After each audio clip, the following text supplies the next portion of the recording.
बोरदमध्ये कानबाई मातेचा उत्सव उत्साहात साजरा, हजारो भाविकांची उपस्थिती। मंगेश पाटील, बोरद प्रतिनिधी।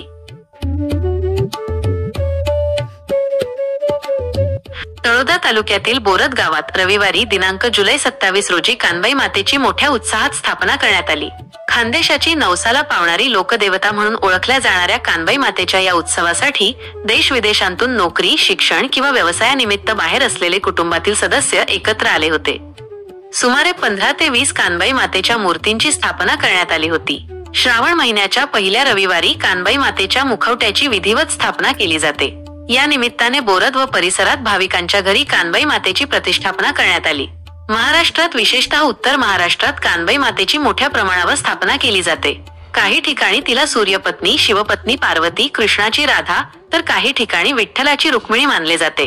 नवसाला पावणारी लोकदेवता असल्याने सर्वसामान्य भाविक तिची मनोभावे स्थापना करून नवस करतात। उत्सवाच्या 10 दिवस आधीपासूनच तयारी सुरू होते। घरांची रंगरंगोटी केली जाते, कपडे आणि भांडी स्वच्छ केली जातात। स्थापनेसाठी हारफुलांनी मंडप सजवून रोषणाई केली जाते।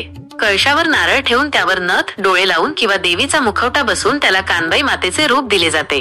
स्थापनेनंतर रोट पुरणपोळीचा प्रसाद तयार केला जातो, ज्याला या उत्सवात विशेष महत्त्व आहे। काही ठिकाणी हातापायाची मूर्ती असते, तर काही ठिकाणी केळीचे खांब बांधलेल्या चौरंगावर तांब्याच्या कळश ठेवून मातेची स्थापना केली जाते। स्थापना झाल्यानंतर घरातील सर्व कुटुंब एकत्र येऊन मातेची पूजा करतात आणि प्रसाद ग्रहण करतात। या निमित्ताने रात्रभर जागरण, भजन, कीर्तन आणि महिला फुगड्या खेळून उत्सवाचा आनंद घेतात। यामुळे गावात यात्रेचे स्वरूप येते। लागलीच दुसऱ्या दिवशी सोमवार दिनांक 28 रोजी सकाळी 8 वाजता कानबाई मातेच्या विसर्जनाला बोरद येथे पुण्यपावन मंदिरापासून मिरवणुकीला सुरुवात झाली।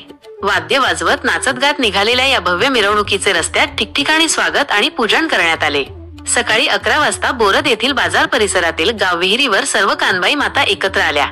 तेथे आरती होऊन प्रसादाचे वाटप करण्यात आले आणि त्यानंतर विसर्जन करण्यात आले।